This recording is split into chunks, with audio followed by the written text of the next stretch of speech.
So before diving into today's topic, next slide, please.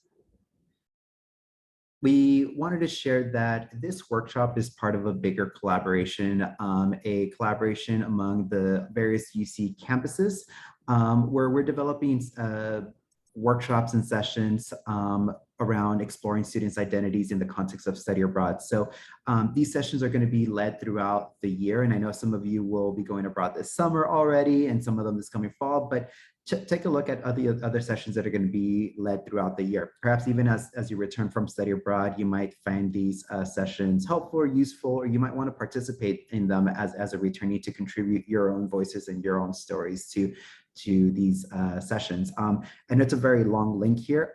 If you want, take a photo of it. Otherwise, again, we're going to share this out in the next day or two. So there's two parts to our agenda for today. The first half of the workshop is going to focus on identifying strategies and resources for adjusting to life abroad. And the second portion is going to be a panel of student voices to talk about their own experiences with adjusting to life abroad.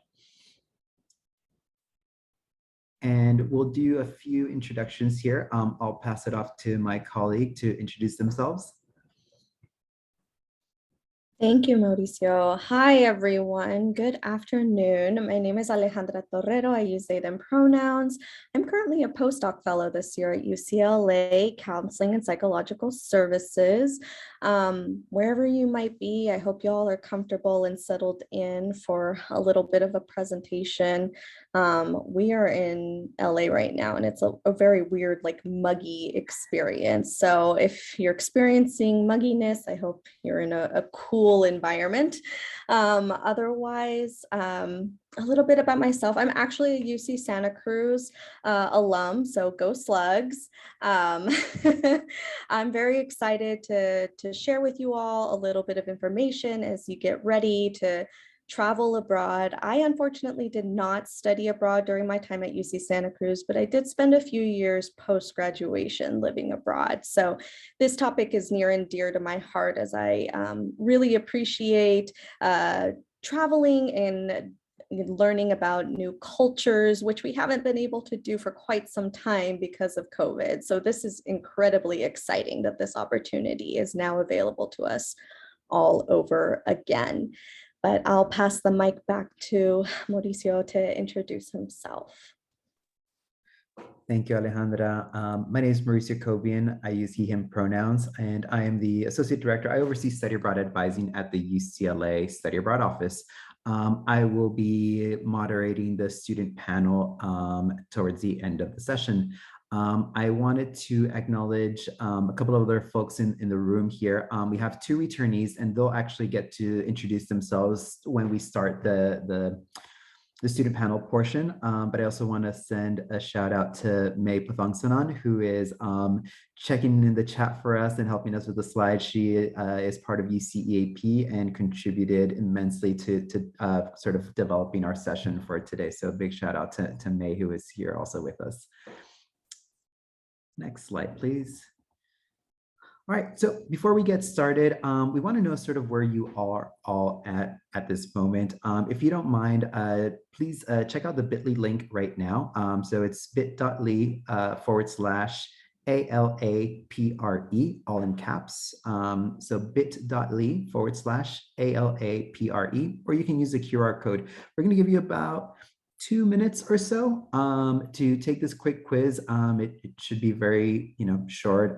Asks you a few questions on, what maybe you're hoping to get out of the workshop, and hopefully we can address some of those questions for you. So I'll give it about 2 minutes here.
All right. As you start, as you finish the quiz, one of the reasons, oh, I'm so sorry, Jessica.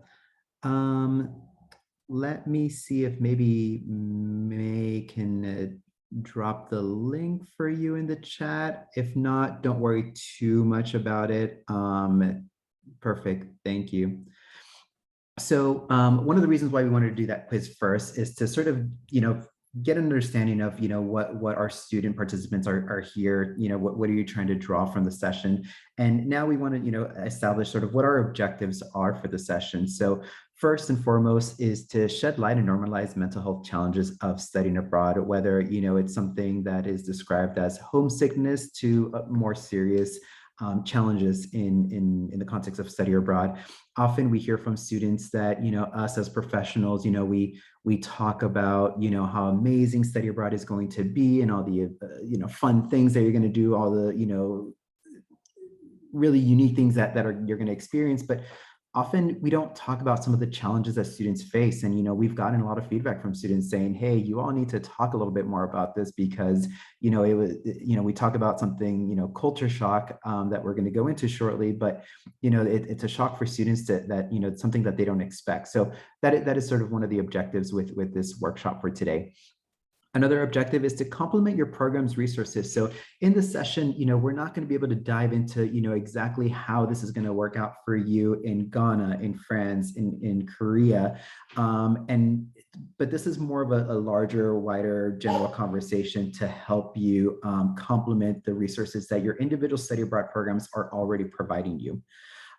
Next is to understand cultural awareness and culture shock, these concepts that our colleague here is going to address in a few minutes. Next, identifying coping strategies and resources. And we're going to cap it with sharing some peer guidance. Peer voices are very powerful, and this is what students are sharing with us. So we want to provide those student voices in the context of today's conversation. So these are our objectives for today's workshop. And I will pass it off to Alejandra. Thank you. Yes, Mauricio already spoke to it so well. I'm going to go ahead and just give y'all my own little interview here, starting from the left diagram, moving our way to the right. The first one is just kind of, again, that indication of going over topics related to homesickness, adjustment to a new culture, touching on cultural awareness, cultural shock. The middle section is an icon that kind of represents how do we manage with difficulties, whether that's something such as just that short adjustment period or navigating chronic mental health challenges that we might just be living with, as well as following up with some of those resources and additional coping strategies or different ways of adapting what we might already be using here in our home city, or at least in the city in which we are attending school. So those are going to be the three main sections that I'll be covering. I certainly want to welcome any questions, so please feel free to send them along in the chat so that we might be able to answer anything that you might individually have. I'll do my best. Next slide, please, May. Thank you.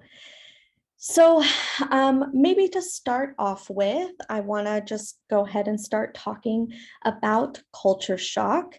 I wonder if any of y'all have ever heard of this, if you're a seasoned traveler, if this is something you've ever had experience with. If this is your first time abroad, no worries. This is something that everyone, regardless of their experience, probably goes through to some degree. So it just looks different for every person. But shout out to Boston University School of Public Health for creating this very lovely diagram for us. It's meant to kind of describe a pattern of experiences with culture shock, cultural awareness, the experiences around homesickness, and just a quick plug on the term homesickness. Homesickness doesn't always necessarily have to do with like missing the home in which you were raised or where your family is currently located, as we all have very different experiences with our family of origin, but it mostly is a term that I will be using to reference the place in which you were most comfortable in, the place that is your home base, where you've experienced most of your upbringing or positive experiences in life. So the things that very much define you and are part of your identity. So usually we all kind of start on the far left side where it says home in darker green. This is kind of our homeostasis. This is where we're feeling just comfortable enough. Once we transition to a host country, most people will start at number one, where everything is new, interesting, and exciting. Maybe this is a plan that you've had for yourself for a really long time.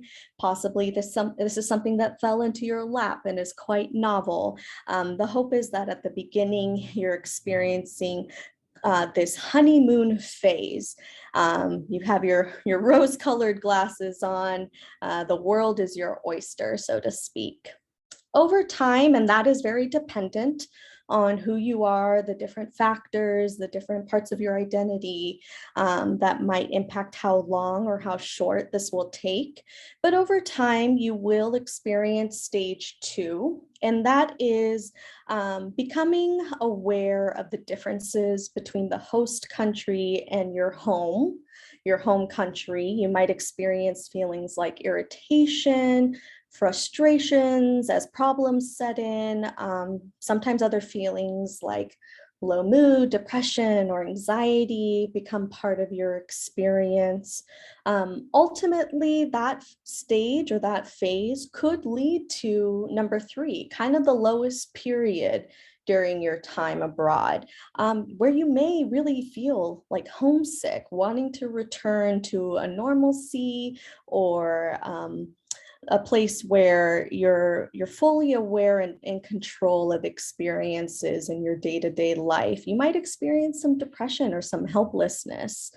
That doesn't usually last too long, but I will go into some scenarios moving forward, in which case you may want to be a little bit more attentive to. If you don't find a resolution, if you don't find some resolve, if that number three stage feels like it's lasting a little too long, and what are some signs to notice if there's a need to reach out for some help.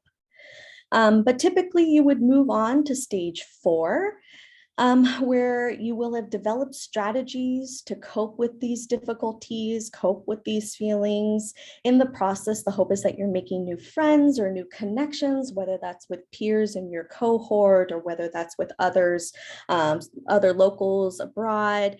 You're learning to adapt to the host culture. Maybe you're able to participate in some of the customs or the traditions, depending on the time of year that you're going. And maybe you're also able to find folk that you can confide in the struggles and in the challenges of what it's like to be abroad. That would ultimately and hopefully lead you to stage five, which is an acceptance and an ability to embrace these cultural differences, right? That dialectical, being able to hold the good and the bad, so to speak, being able to understand that just like your own home country, your country of origin, there are good things, there are bad things about the culture, there are challenging things, there are exciting things. And you're able to see this host country as your new home and possibly not wanting to leave, not wanting to depart, not wanting to return home as your time comes to an end. A note about this part of the cycle, or this part of the journey, I should say, around cultural shock is it's recursive. It's not cyclical.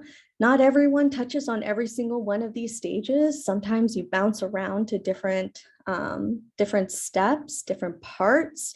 Sometimes all five of these can happen in one day. They're just an experience that happens as you become accustomed to a new setting and a new life.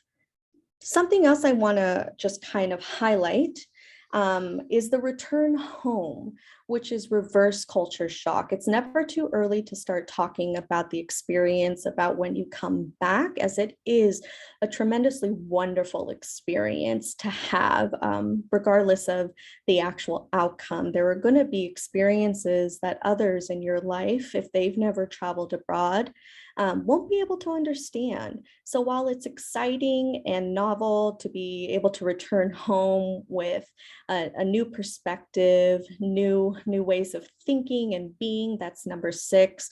Sometimes you'll notice a dip, that's number 7. You'll begin again to feel those feelings of frustration, anger, loneliness, because family members or friends aren't able to understand your experiences or really how you've changed. They're not able to speak to that part of you that was impacted by your time abroad. You'll find that you'll miss your time in the host country, the different customs, the different cultures, your friends, and you may look for ways to return.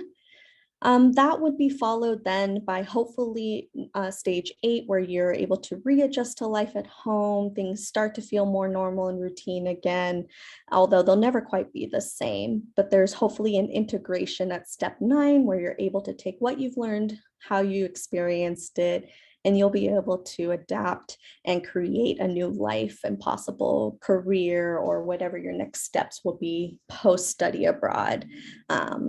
Be able to incorporate those experiences.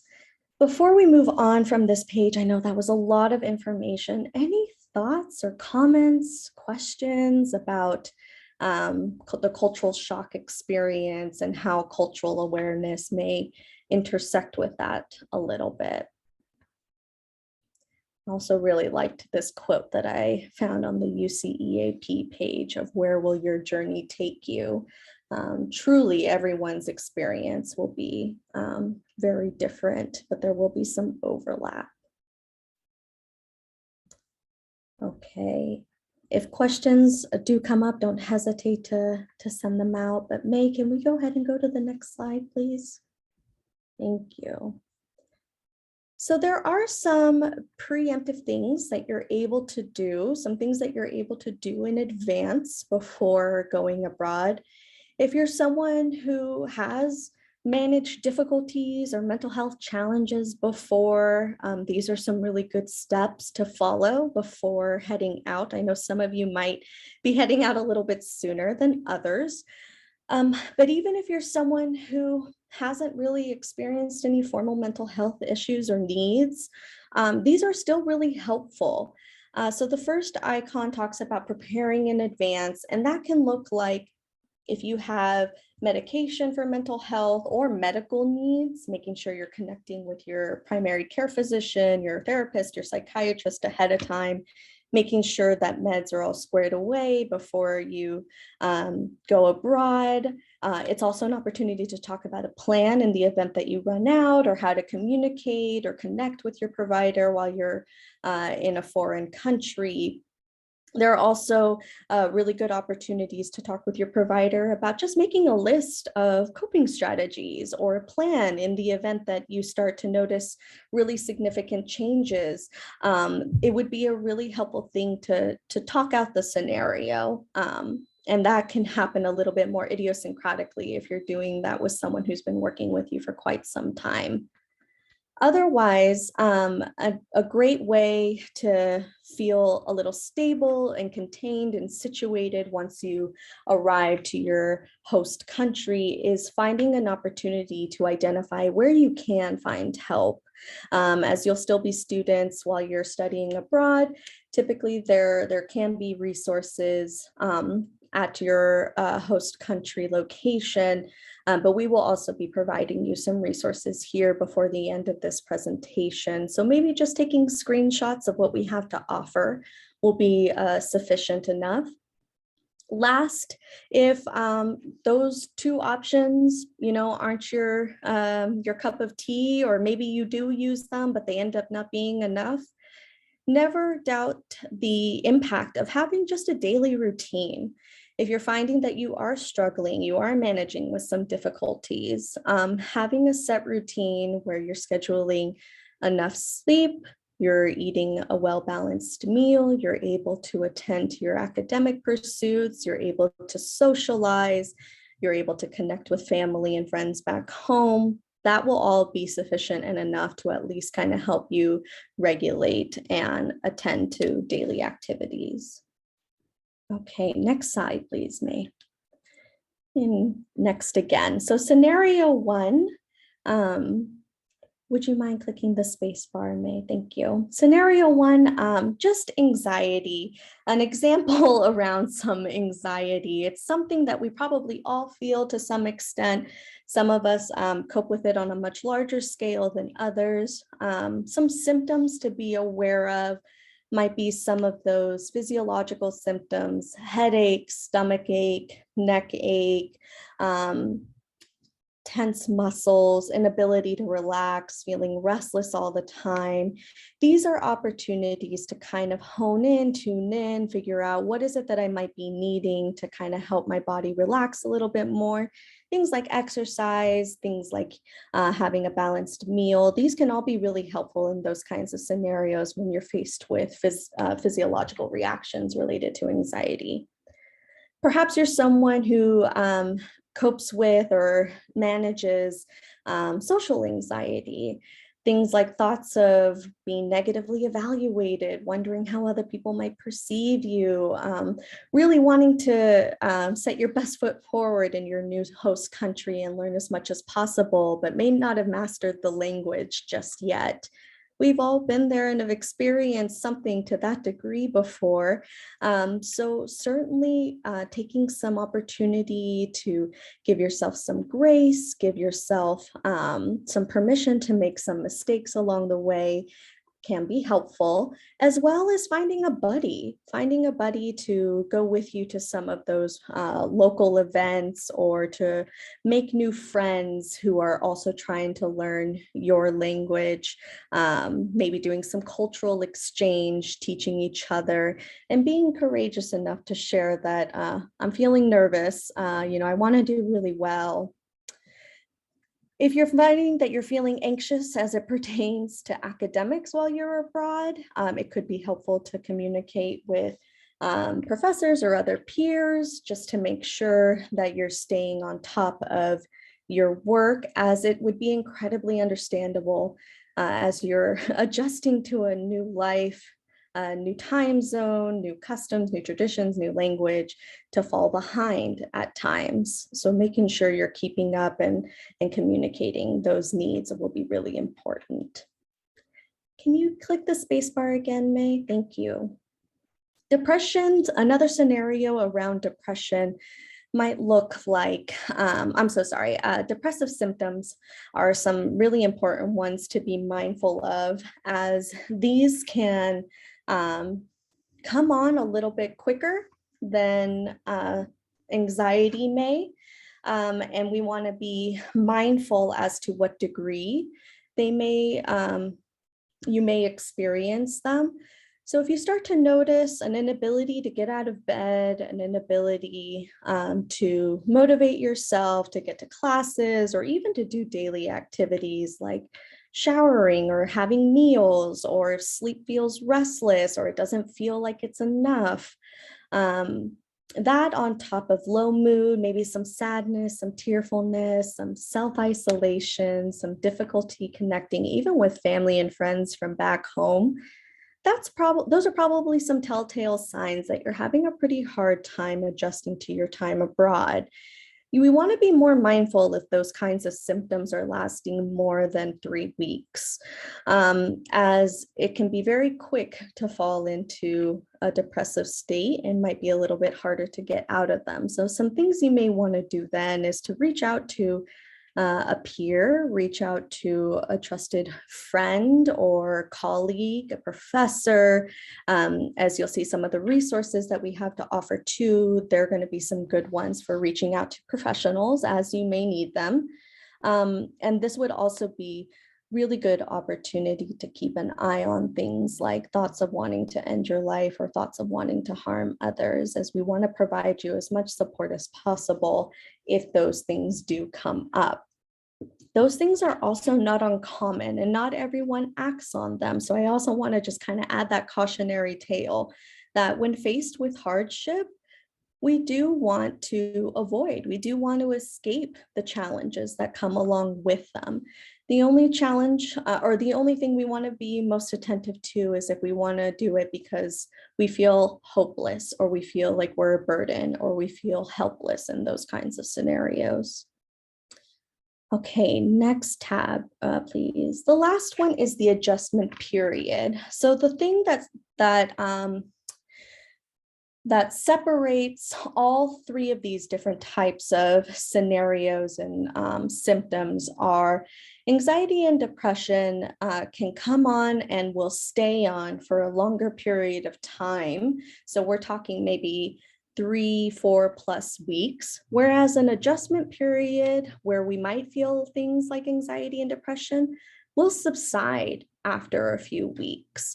We might even experience a recurrence of anxiety, depression in newer scenarios while we're there, or newer events as they come up, but they ultimately do go away and we find that normally day to day we are functioning just fine. So I shared this one and want to put a little asterisk near it because just as a opportunity to hit pause. Just because you start to feel anxious or depressed does not necessarily mean there is a cause or an alarm or a need to communicate with a professional about mental health issues right away. There will always be an adjustment period where you do experience some difficulties to some degree, and it's really just about the variable of time, really trying to notice how long those symptoms and those feelings last for you and to what degree. Okay, next slide, please. Thank you. The last thing that I want to share with you all here before we transition are just some coping strategies, some things that we know try and true have been helpful. The first one, meditation is always something that can be really helpful and that looks very different.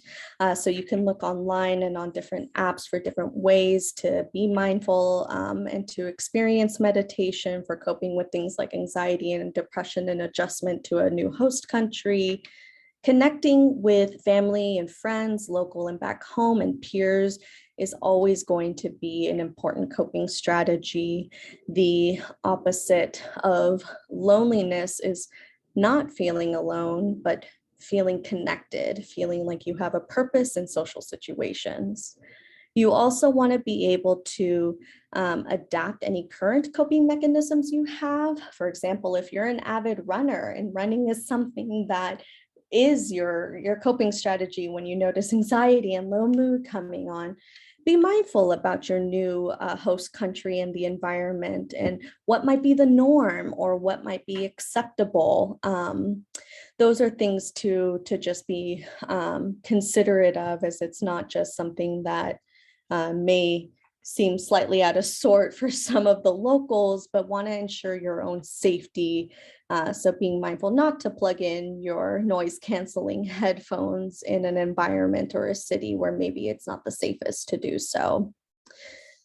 Helping, as I mentioned, setting routines, daily activities, breaking things down into 3-hour segments, for example, will be really helpful to get you back on track or to help you stay on track. Setting goals, daily, weekly, monthly for your stay of your program are also really good coping strategies to help you kind of measure progress.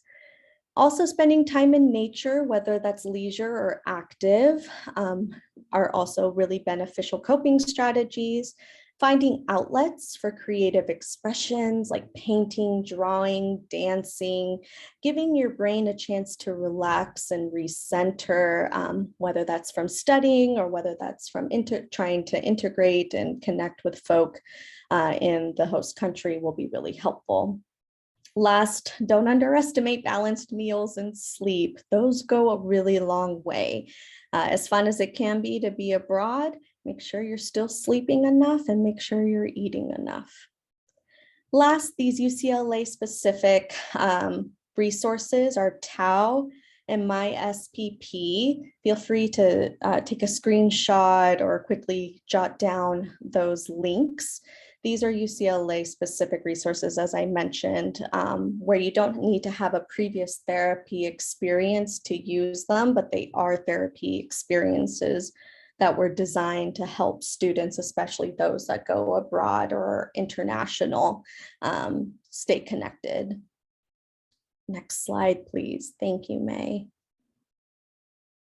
Oh, I think this one I'm going to hand back over to Mauricio. Thank you so much for that, Alejandra. I cannot, I wish I had some of these resources when I myself many years ago studied abroad, and I'm curious to hear from our returnees. So one of the things that's Pan UC students, that is a resource that is available to all of you as UC students. All of you in some way or another are connected to the AXA Travel Assistance Program.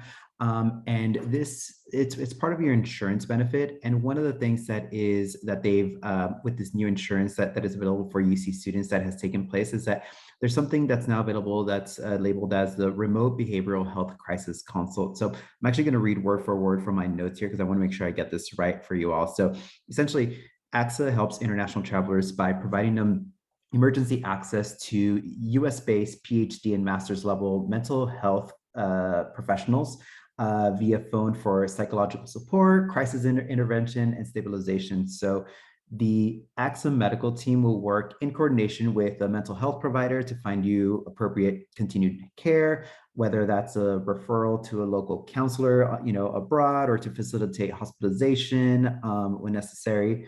This service is intended to provide immediate support and transition to appropriate continued care. And there is a limit of 3 remote sessions per care while the appropriate follow-up treatment is being arranged. So again, to summarize, this is more of an emergency service if you're experiencing a crisis that will help you immediately while while they establish a more long-term support for you. So it is free for UC students, correct? So this is available for you as being part of a UC student on a UC program. If you're on UC EAP, I think they technically call this something like Chubb AXA. It's the same thing. It's part of that same travel assistance program. And next slide, please.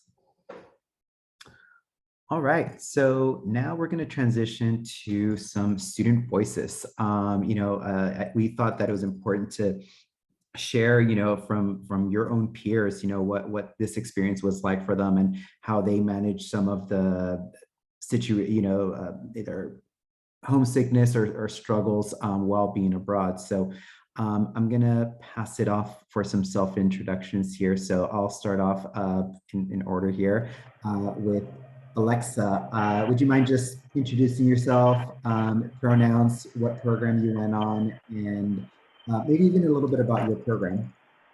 Yeah. Can you hear me okay? Yes. Okay.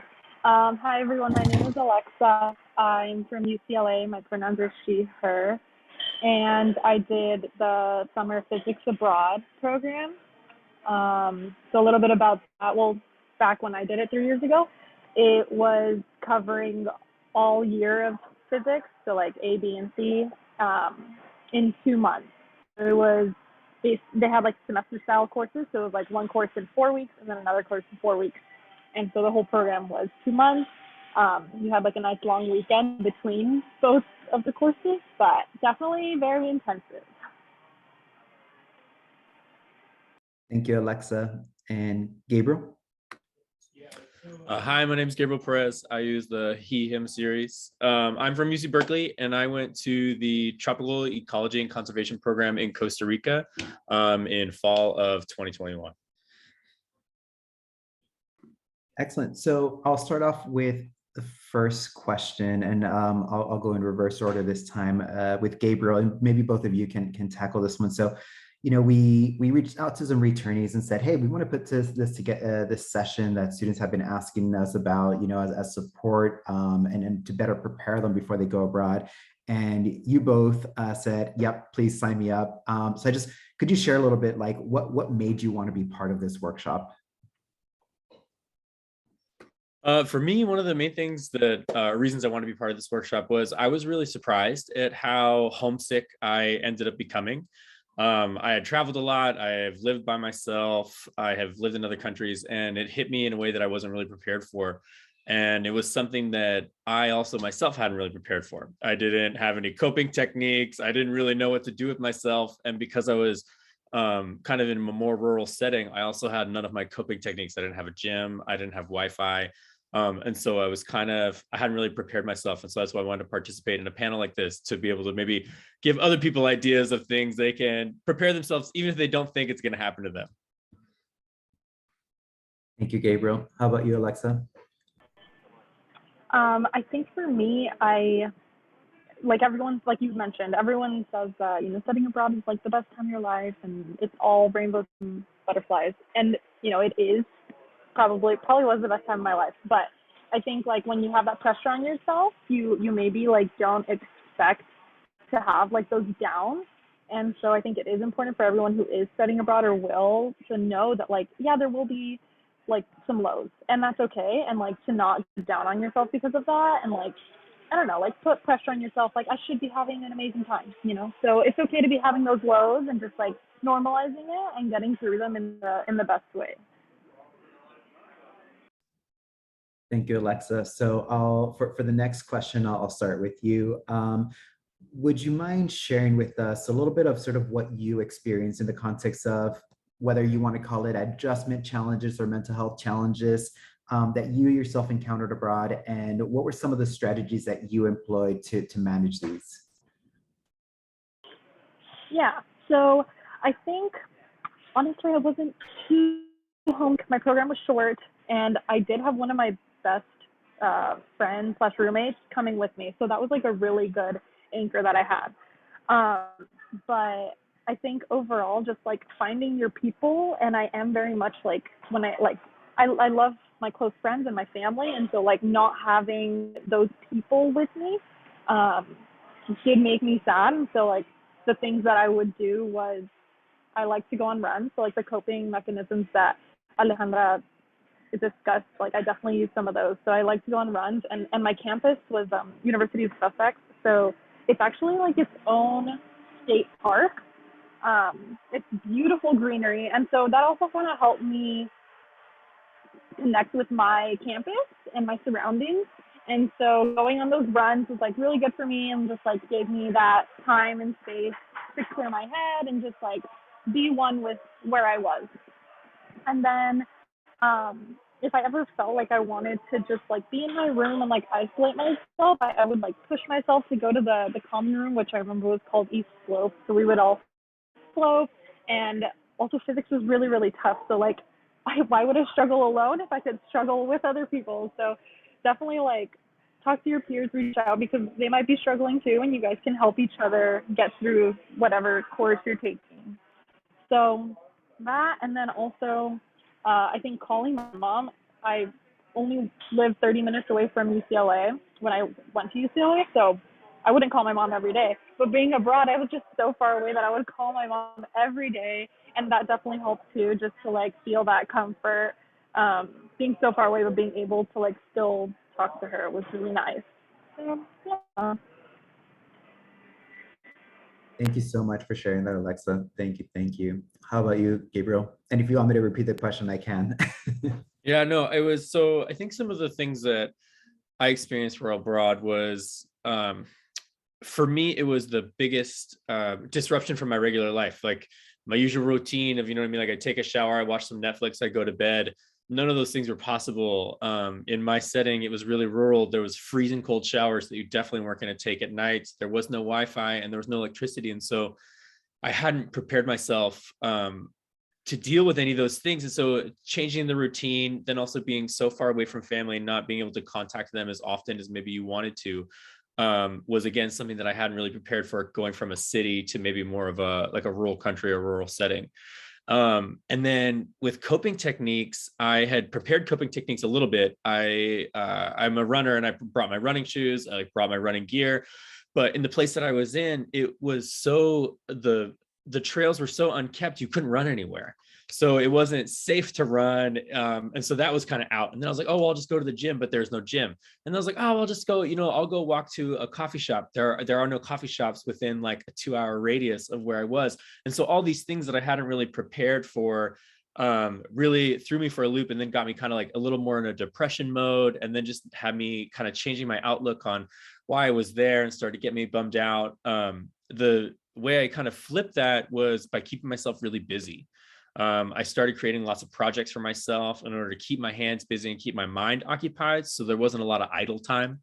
My program was pretty intensive as far as field work. And so I just really got really involved in that. And that seemed to help me a lot, and then get me out of my head and really more involved in the program, which then again reminded me like why I was there and why I chose this and why I was doing this. And also remembering that it's a short period of time. It's not forever. You didn't move here. You didn't move away from all your friends and family, that you're there kind of to do a job and to do a course, and that you are going to go back home. Thank you for that, Gabriel. Let's see, how can I phrase this one? I guess, seeing what Alejandra has shared with us, and the foresight, the knowledge that you now have, what is something that you wish you had done or knew regarding adjustment, mental health before going abroad, if there's anything that you can comment on? And this one, if neither of you have something, we can pass, but if you want to chime in, please do. I would say, even if you think it's never going to happen to you, even if you think like, oh, I'd be fine, just kind of prepare in your head, what would you do if you were to get homesick? How are you going to handle that? And what are going to be some coping techniques? I think download a bunch of stuff onto your laptop as far as videos and things like that you like watching to keep you busy. That will help. Some of your favorites. Gosh, what else? Those are my main ones. I would say like prepare even though you don't think it's going to happen. I agree with that. I think like you do have to put yourself in that scenario, even if you don't think it's going to happen, and kind of like think what kinds of things will help you specifically. Thank you both. For this next one, both can chime in here or either or. So one of the challenges that students also share with us time after time, and more and more recently, is some of the struggles of what we're posting on social media, right? And this is probably not uncommon to outside of the context of study abroad, just being an undergraduate at your UC campus. I think it gets exacerbated in study abroad, right? We're all posting our travels and trips and the really awesome stuff that's happening, but just the way that we are today, we don't post the challenges that we're going through, right? Which is why we think that having this conversation is important. So with that framework, with that context, is there any guidance, tips, or advice that you have to share with our participants here today? Any tips, strategies, or advice in the context of social media and being out there and seeing some of this stuff while folks are struggling?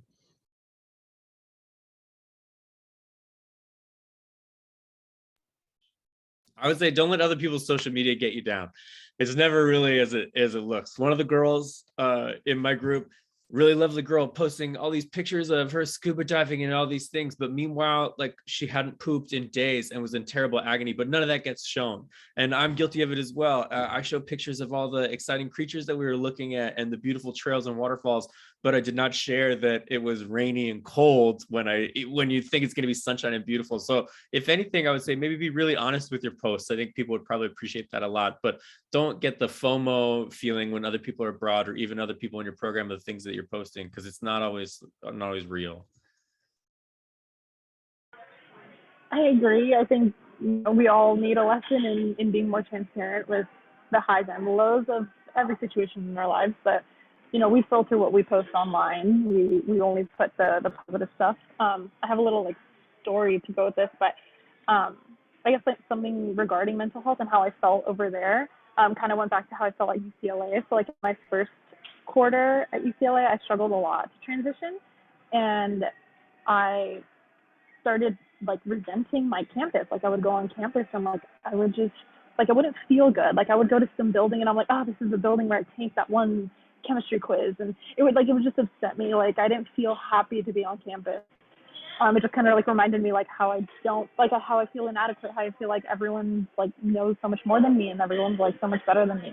So I started to feel that way at Sussex, and I was like, no, this is not okay. And I would like no one would ever know. Like I would post pictures of my campus, and yeah, it was beautiful, but like no one would know that like I in my heart like I didn't feel like that great on there anymore, because I would go to this one building and I would just like have the memories of like how I didn't do well on this one exam. So I think definitely be transparent as much as you can, you know, because people want to see it. Like if you feel like you want to see it, then be that for someone else and show them what it really is. So yeah. Thank you both so much. I did have one more question here, but I'm looking at the time, and I first maybe want to provide our participants an opportunity to ask some questions if they have, and then if we have a bit more of time, maybe I'll plant the seed. My question for the returnees is any parting advice, last advice that you want to share with folks. So maybe keep that in mind. And next slide, please. I'll open it up to questions, and folks can, oh, sorry, I take that back. While you're developing your questions, we have one, actually this is supposed to read post-session quiz.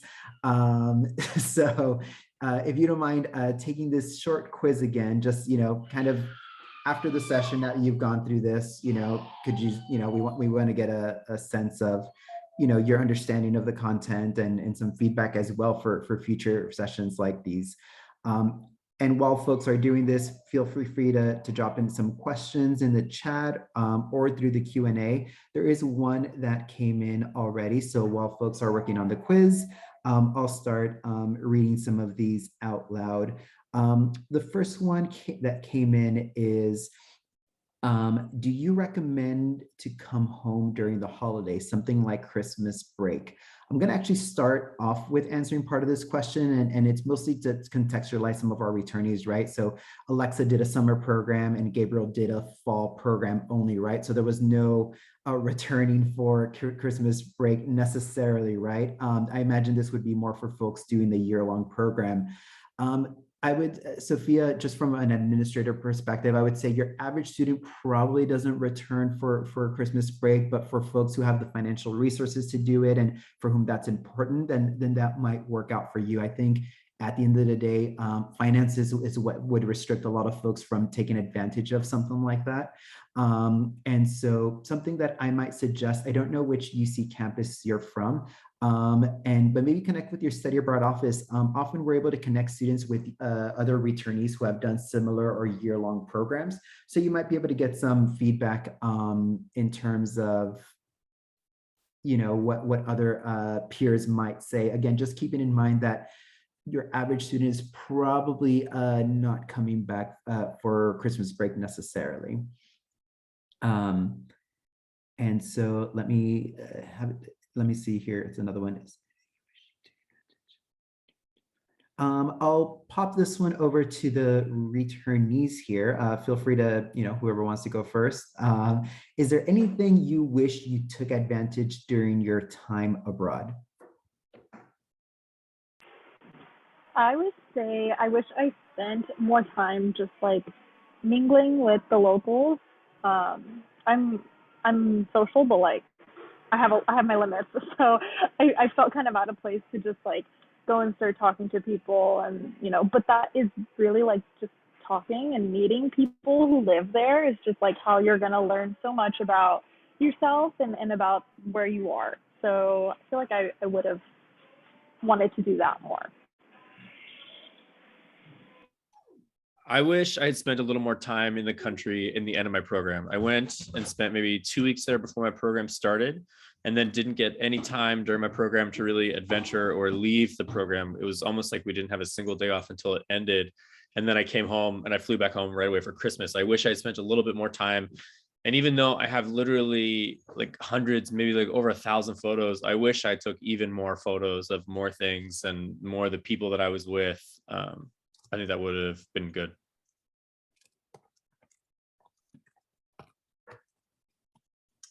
Thank you both. I'm trying to coordinate some of the questions here, so that's hence my pause here. Something that one of my colleagues shared also, something to consider if you were to attempt to maybe go home for the holidays, is that sometimes there might be visa restrictions that may prevent folks from going home and then coming back. So that's something to also consider, depending on the specific program that you're looking to. So if you're doing a year-long program on the UC system, you're likely doing UC-EAP. So I would encourage you to connect with the UC-EAP folks if you plan on doing that, see how that might impact your ability to do so. If not, then just connect with whoever the provider is you're going with.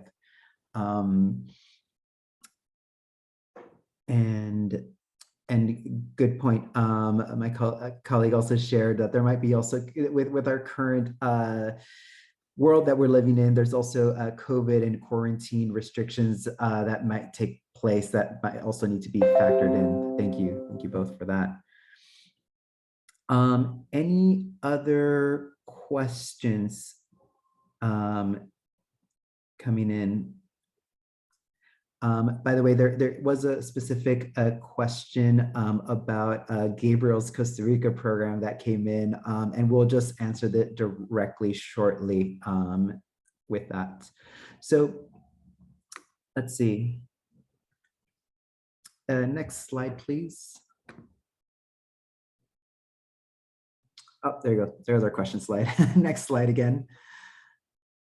All right, so that wraps it up. Actually, you know what? We have about 4 or 5 more minutes. So I guess turning it back to the returnees, if you have any last parting advice, any words of wisdom you want to leave our outgoing or students who might actually already be studying abroad right now, any last advice from the returnees or anybody, you know, including Alejandra or May, please. Pack less, buy more fun clothes when you're there. I don't know, the silly little t-shirts of the places that you've been are kind of fun. And a million photos, and try to do everything in that country that you can't do at home. All the different things, all the nature things, all the like cool kind of touristy things, whatever you can't do at home, take advantage of it while you're there. I don't know if like I'm just like not technologically savvy, but like I had to record everything horizontally because on iMovie, like if you do it vertically, then the video comes out kind of whack. So record everything horizontally so that you get a good looking video and you can make a video. I still have mine. I watched it like last week. So you're going to want to see that from time to time and just compile all of your memories. And then you can send it to people. Be like, if you want to know how it went, here's this 6-minute video. So it's just a good time, like a good way to share your time. So I would say take a ton of pictures and videos horizontally.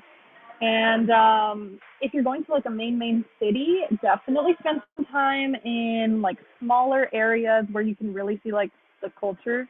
I went to Venice for a couple days after my program, and for one day I went with 2 cousins, and one of them was super into renting a car and just driving out into like the countryside in some like little town, and I was like not into that. I was like, I want big cities, and so we did it because we wanted to, and that was my favorite day of my whole time abroad. So it was just beautiful. We found this city called Cortina, which is where they have Winter Olympics sometimes. Beautiful city, amazing. Like definitely do that because that's where you see a lot of the real and not so touristy stuff.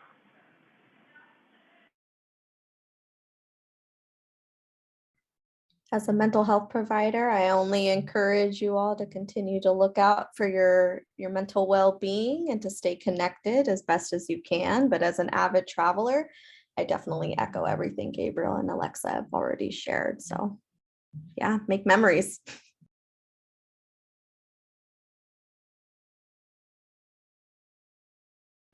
Well, thank you, everyone. This concludes our workshop. Thank you, Alexa. Thank you, Gabriel. Thank you, Alejandra. Thank you, May. Thank you, all your UC campuses for coming together and being able to provide this type of resource. Again, there are other workshops that are going to take place, not so much in a pre-departure preparation, but again, if you go abroad and want to contribute to some of these workshops, we encourage you to be part of that. We'll be sending the recording in the next day or two, again, as we, finalize that. And thank you for joining us. Have a good evening, and thank you all for contributing to this. Good night.